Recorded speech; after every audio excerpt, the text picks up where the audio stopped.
Oh, good afternoon. I'm Reverend David Schwartz. I'm the lead minister here at the Unitarian Universalist Church of Boulder.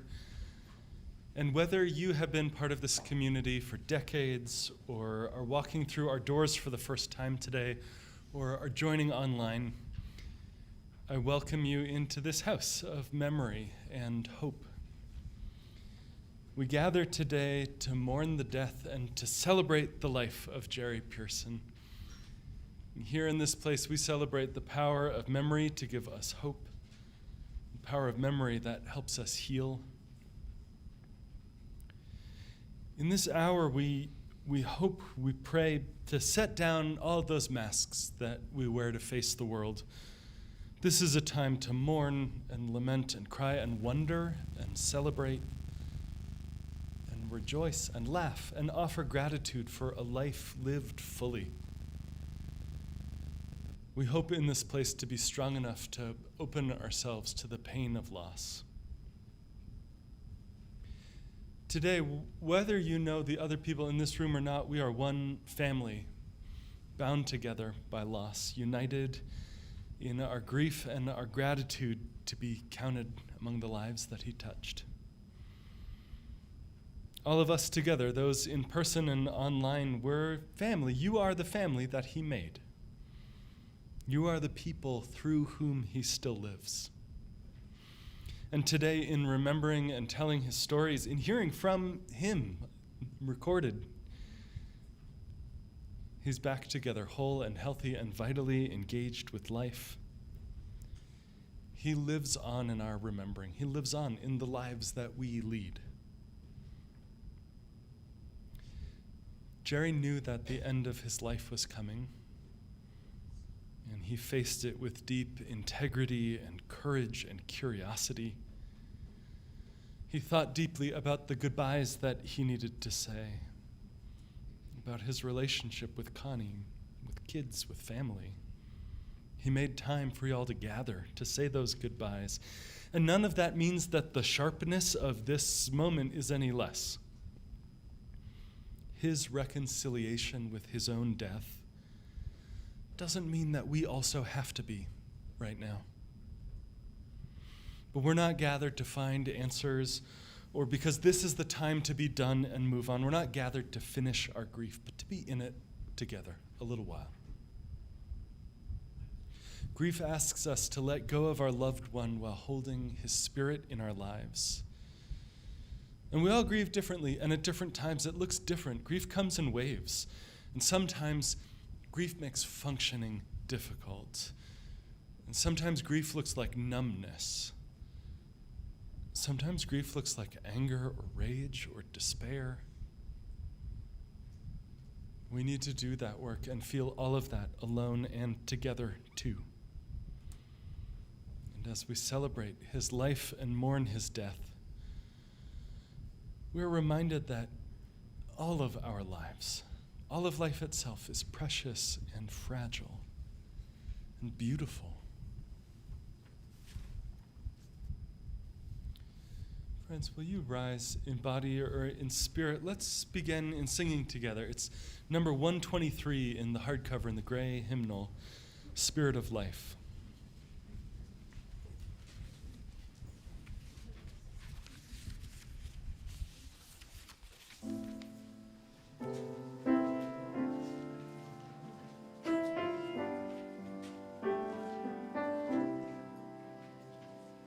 Spirit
Please be seated. May I invite Connie and then Chad and Matt and Jill to come up to share their remembrances.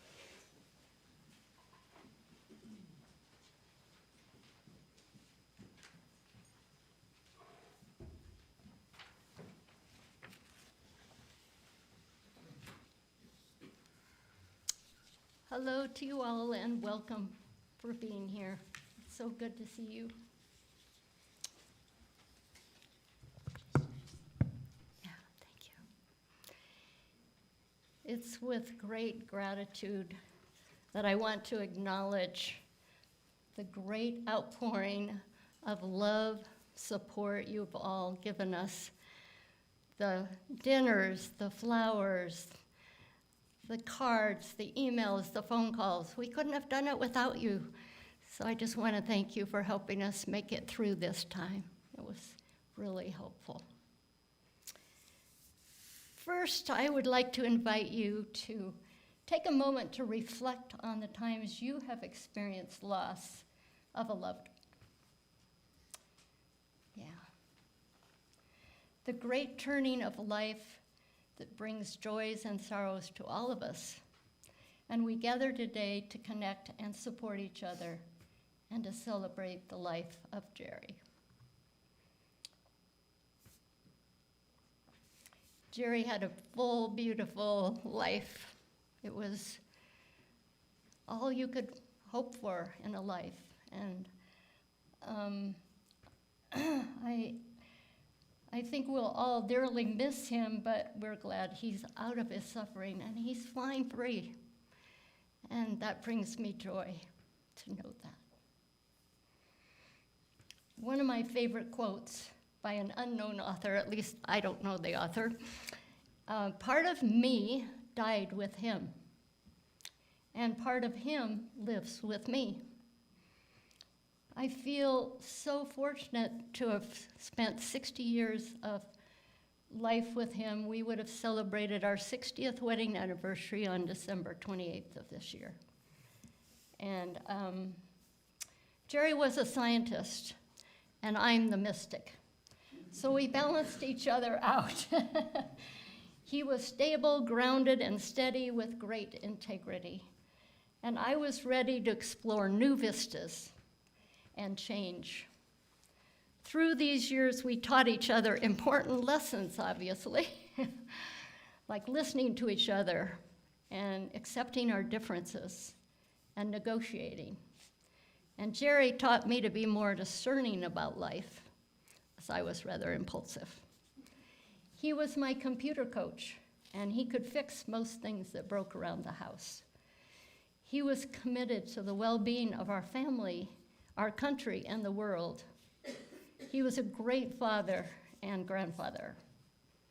I could go on, but I thought I would share a story about our trip to Africa. We love to travel, and when we were in Africa, a guide, another couple and Jerry and I went out in this little motorboat in a small waterway, and when we came to an area where the water was so shallow, the guys all had to get out and push the boat. And when you go in the social hall, you can see them pushing the boat in those slides. And so they got out to push the boat through the low water, and Sue and I were crazily walking along the shore, taking pictures of the hundreds of birds. Luckily, we didn't encounter any crocodiles. But as the water deepened, a hippo came up right behind Jerry. And a crocodile slid into the water. I strongly urged Jerry and the others to get into the boat. And at that time, Sue and I were already in the boat. And that was quite an encounter. So, yeah. So who is it that dies? That's a question I've asked myself many times. David Bohm states, we're ending a particular story, but the essence goes on for infinity. Buckminster Fuller wrote, I live on earth at present, but I don't know what I am. I know I'm not a category. I'm not a thing, a noun.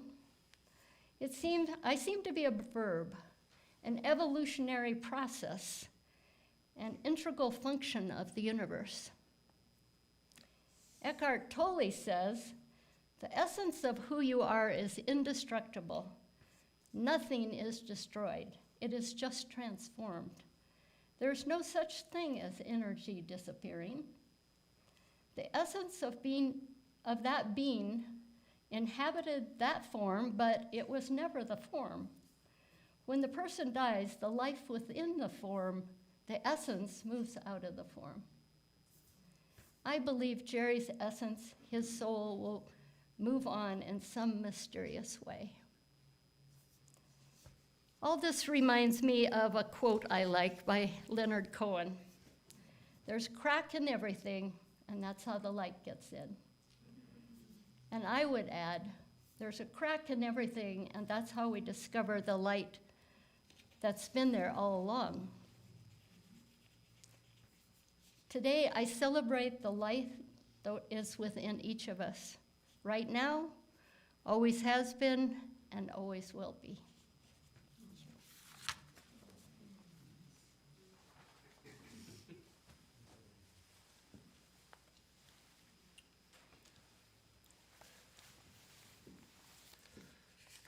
All right.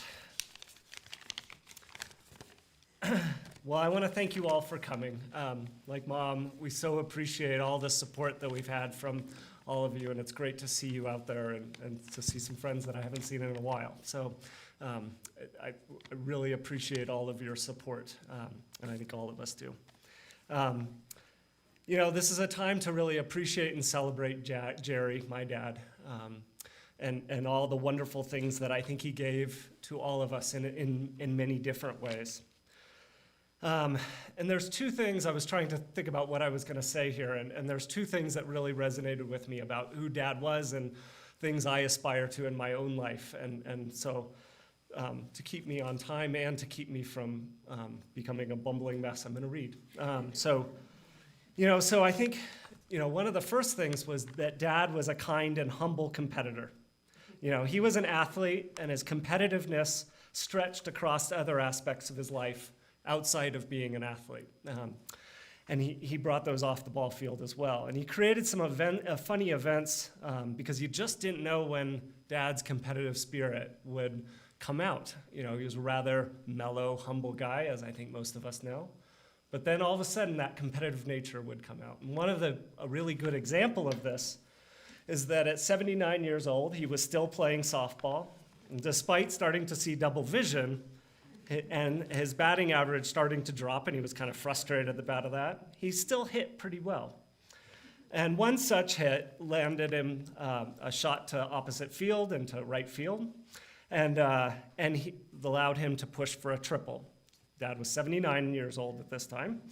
And well, as he noticed that this play was going to get closer and closer, he turned to being a 15-year-old and slid into to third and blew out his ankle. And I think what was amazing about that story, and perhaps he slid a little late, what was amazing about that story to me is he would never tell you, but he was safe, right? And so I think the humility of Dad was just so special in those times when it took a lot of prodding from me to find out whether or not he was safe. He was a humble man. Off the ball field, Mom, Dad, and I drove to Alaska on what ended up to be an 8,000-mile road trip. We were a couple hundred miles into this road trip when Dad took over driving duties from Mom, who had to pee. Sorry, Mom. So the sliding door to the van was still open. Mom was squatting to pee, and Dad was in the driver's seat and ready to go.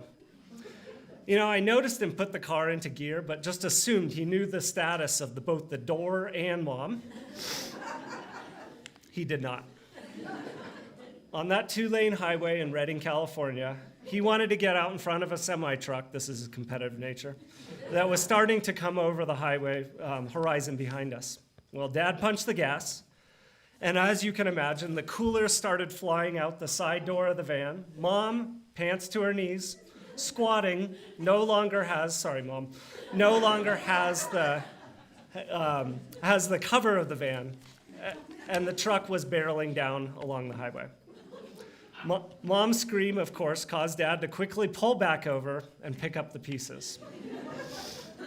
He always competed with kindness, grace, and humility, and in this case, he and Mom had a lot of apologizing, or at least he had a lot of apologizing, and we continued to laugh about that for the remaining 8,000 miles. I realize I'm going long. Second, Dad was also giving to others. And as you will see in the pictures out in the reception center hall today, he was incredibly active as a husband and a dad and a grandpa.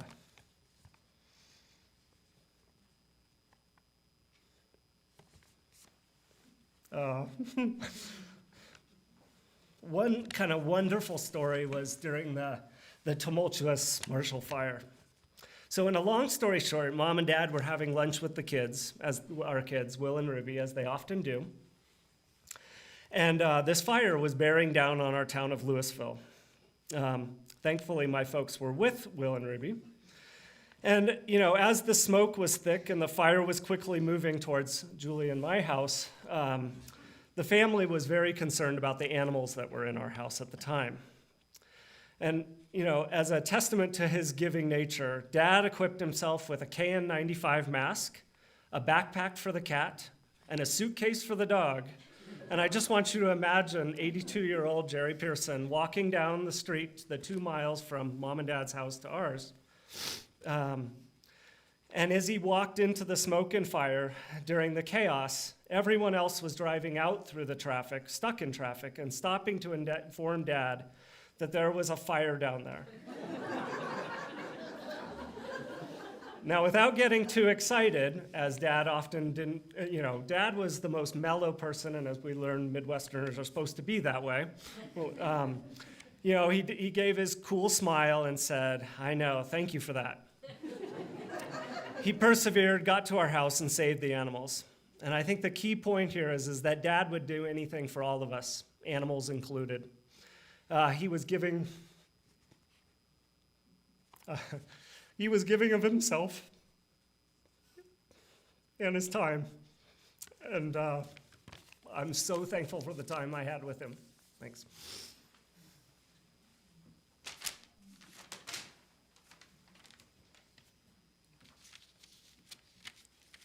Today for me is really about celebrating my father. My dad is my hero. He was a man that lived by a set of principles and values that I think all of us can aspire to live by.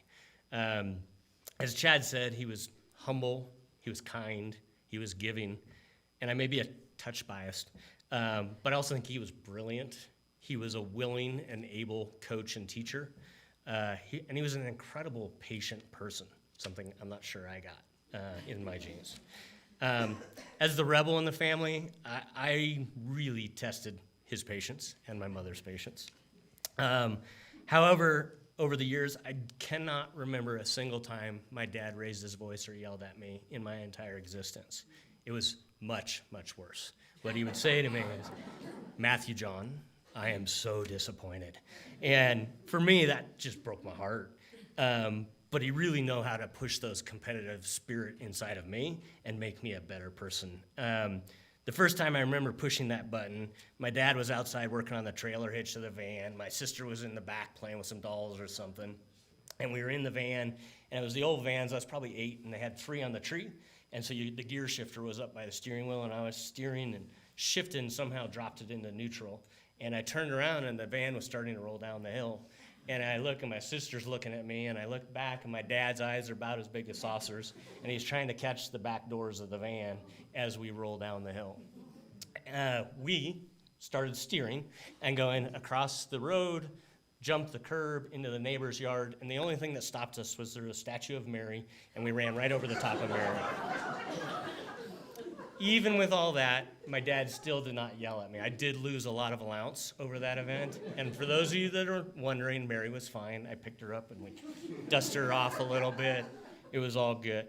I think many of the passions that I have that drive my life, I learned and stemmed from the experience that I had as a child. My passion for building really started helping my dad build a deck in the backyard with a hammer and a lot of bent nails. I don't know how he put up with that. We also built a treehouse in the backyard that had carpet, running water, and electricity. So those things really stemmed my passion for building and turned those experiences into a career where I built high rises in Seattle and baseball fields for colleges and windmills offshore in New York, which has been my passion of my life. I think the other passion that I really learned from my father is the love for sports. I learned to play baseball with him as a coach. I learned to play soccer with him as a referee. He was a terrible referee. He actually gave me, his son, a yellow card during one of the games, and I think that was the last game he ever reffed for me, but I could not believe that he'd given me a yellow card. Today I still play old fart soccer with my wife. We schedule family trips around the World Cup, so wherever the World Cup's being held, we use that as an excuse to go travel. My dad's competitive spirit and passion for sports that I inherited has given me so many opportunities and blessings and let me live a full life. And for that, I thank him.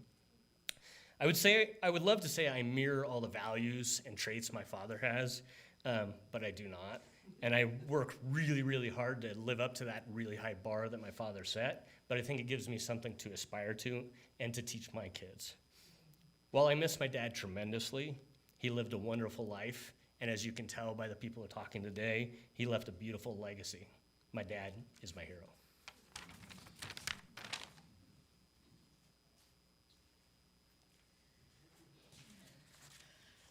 So as you can tell, our dad taught us a huge amount about competition and about humility, about kindness, about perseverance, and about just how to live life for real.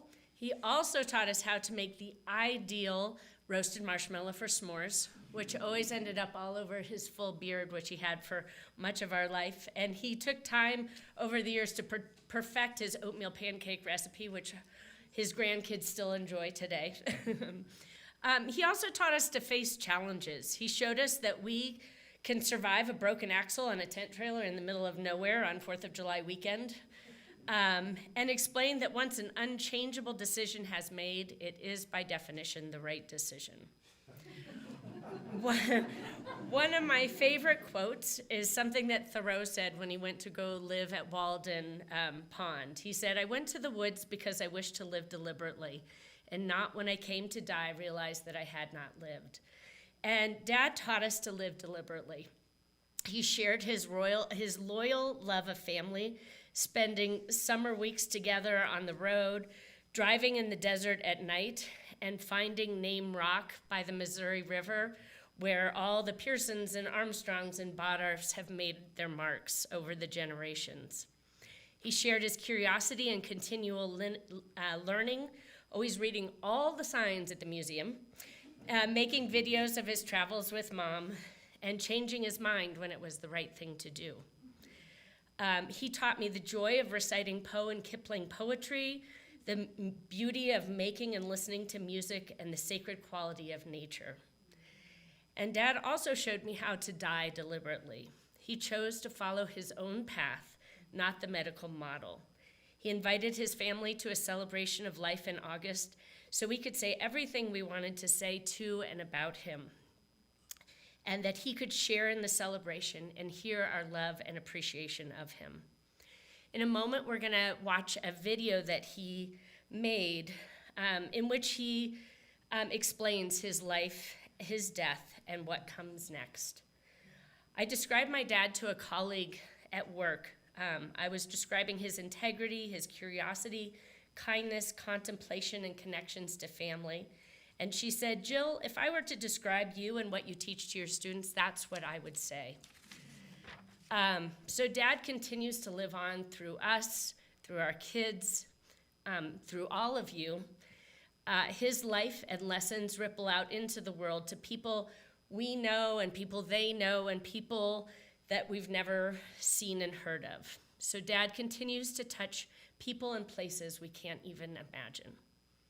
So the video we're about to watch is one that my dad started creating during COVID when he and my mom weren't sure if they were going to make it, and then continued working on it over the past 6 months. So it's the service he created for himself and for all of us, describing his life, his philosophy, and what's next.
Born in my grandparents' house in northeast Nebraska, Ponca to be precise.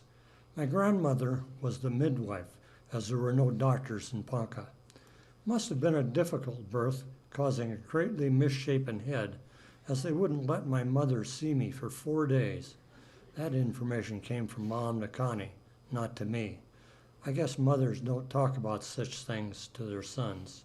At least mothers of that era didn't. For the first few years of my life, we lived on a small acreage on the Missouri River bottom, north of Ponca. Except for the years of World War II, when my sister Fran and I followed my mom and dad to Dayton, Ohio, and Kearney, Nebraska, as Dad worked on B-17s and B-29s during the war. We lived in Ponca, a farming community with a population hovering around 1,000. A boy interested in sports and outdoor activities would have a difficult time finding a better environment to grow up in. Hunting ducks and pheasants before and after school, even before being able to drive, and pick up baseball games whenever we could corral enough neighbor kids to make 2 teams. Although I didn't recognize it at the time, the educational system in Ponca left something to be desired. After graduating highest in my class of 29, the largest class in school, by the way, I attended Iowa State with the thought of becoming a mechanical engineer, designing farm equipment. The changed environment of a large school came as a shock, and I completely bombed my first math exam. Between being a quick study and having a lenient professor, I ultimately received an A in the course and eventually graduated in 1961 with the highest grade point in mechanical engineering. However, along the way, I realized that designing farm equipment was not my calling. Iowa State was just pulling together a computer science curriculum, and I continued graduate school at Iowa State, getting a joint PhD in computer science and mechanical engineering in 1966, one of the first degrees in computer science in the country. In the summer of 1963, I worked as a computer programmer for the Bureau of Standards, now NIST, in Boulder, Colorado. About halfway through the summer, my landlady and the lady across the street arranged a blind date with the daughter of the lady. It was love at first sight. Connie and my first date, the blind one, lasted 10 hours, and we drove all around Colorado mountain roads in my Sunbeam Alpine. We were married 6 months later on December 28th, even though we were separated for 3 of the 6 months, as I returned to school in Ames while Connie worked as a nurse in Denver. This year, 2023, we will celebrate our 60th anniversary. After graduating from Iowa State in 1966, we moved to San Jose, California, where I began work in the computer department of GE Nuclear Energy. This was the beginning of 38 years working in computing for GE in San Jose in a number of jobs such as numerical analysis, computations management, and chief systems architect. Not only was working in the largest computer center in GE fulfilling and challenging, but working with computers in the heart of Silicon Valley from 1966 to 2004 was thrilling as well as enlightening. As retirement neared, and then afterwards, Connie and I greatly enjoyed traveling around this country and others, including Europe, Africa, India, Bali, Japan, China, and Peru. These travels, besides being enjoyable and educational, gave us a much better understanding of the world around us. Of everything in my life of 80 plus years, I'm most proud of the 3 kids which Connie and I raised and let loose on the world.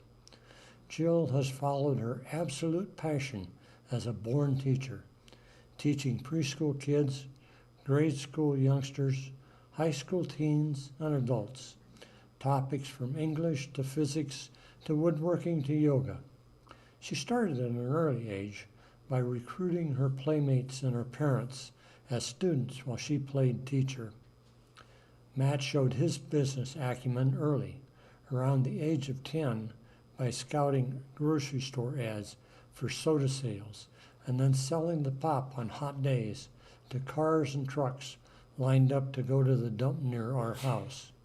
He quickly advanced to be chief operating manager of a construction firm in the Portland area. Chad was our surprising offspring. As a kindergartner, he told his teacher he wasn't interested in learning the alphabet because he didn't see any use of it. Eventually, he earned his PhD from North Carolina and performed postdoc work at Colorado and Boulder, eventually starting and leading a lab which does microbiology studies and cancer research.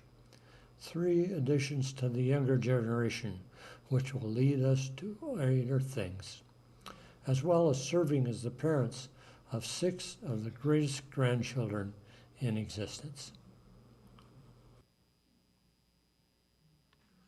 Although the death of a star causes the stardust to be lost and forgotten in such things as a gaseous dust cloud or a black hole, the essence of the star, its starlight, continues to travel throughout space. Much of the starlight we see in the heavens today is from stars which died millions of years ago. A star whose starlight continues to shine brilliantly after her death from cancer in 1996 at the age of 33 is Eva Cassidy. To hear her sing Over the Rainbow in a bar just a few months before her death always brings tears to my eyes and melancholy to my soul. The starlight gleaming from each of us continues to shine through our writings, our pictures, our recordings, and most importantly, through the memories of those we have touched. Our essence, our consciousness, our soul does not die with our bodies. It continues in ways we can never imagine. Mountains, forests, and woodlands have always been places where I have gone to revive my soul. My favorite place to recuperate has been the Yosemite Valley. When we lived in San Jose, Connie and I would often take day trip to the Yosemite Valley, leaving early in the morning to drive the 200 miles to the valley, spending hours hiking, biking, and restoring ourselves in the valley, and then returning 200 miles to San Jose in the evening. A favorite place for restoration was on the rocks left from a rock site on the Mirror Lake Trail beside the Tenaya Creek in the shadow of Half Dome. Jay Unger described his song, Ashokan Farewell, as coming out of a sense of loss and longing. He says the tune was his attempt to get back to a feeling of connectedness as people were leaving his camp for fiddlers in the Adirondack Mountains. You may remember it as a theme song for Ken Burns' miniseries of the Civil War. Here is Acoustic Eidolon playing it with the shots of the Yosemite Valley.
Connie, love of my life, it has been truly wonderful to accompany you on our journey of 60 years.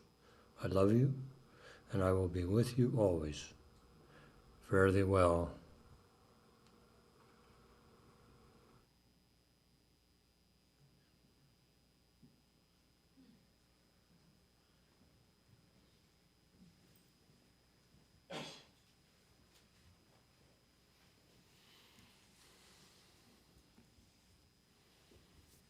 Join me in a spirit of prayer and meditation for a moment.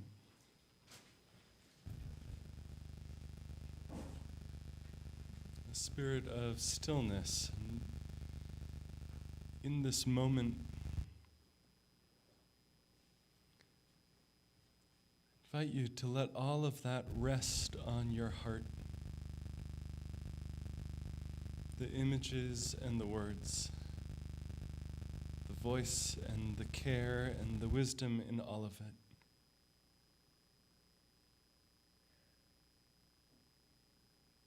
To feel the fullness of that life.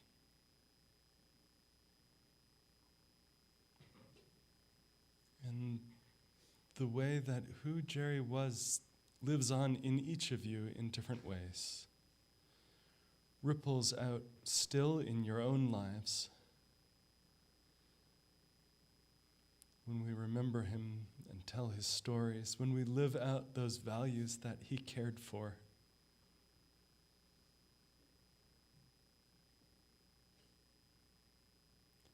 Our hope and our prayer is to carry that forward in all the days ahead, whatever they come. To bring some piece of him forward in our own living. We'll be together in silence for a moment.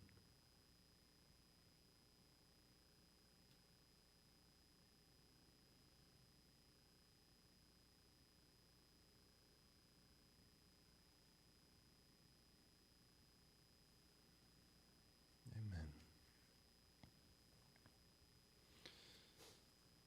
Will you read responsively with me the reading in the order of service? I'll begin if you'll answer in the italics. At the rising sun and at its going down.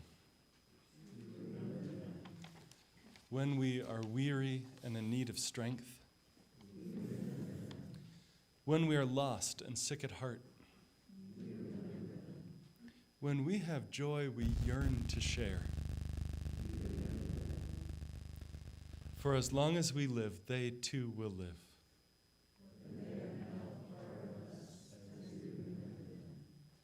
In the blowing of the wind and in the chill of winter. In the opening of the buds and in the rebirth of spring. In the blueness of the skies and in the warmth of summer. In the rustling of the leaves and in the beauty of the autumn. At the beginning of the year and when it ends. As long as we live, they too will live.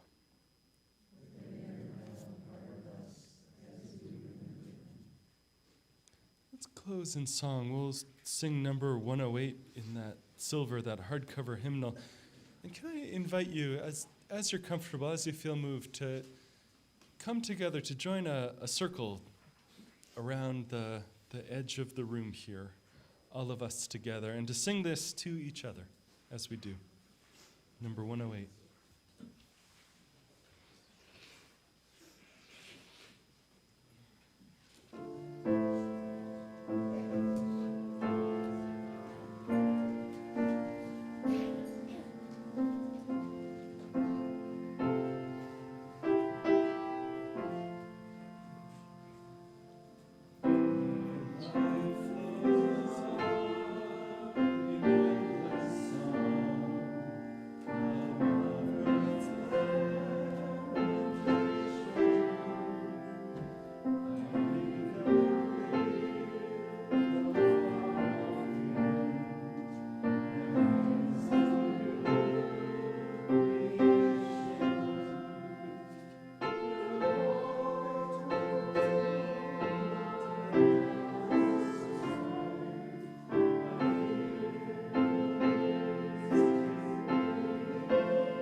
So I invite you to gather now out the doors and around the corner to continue this gathering of telling stories and sharing your memories.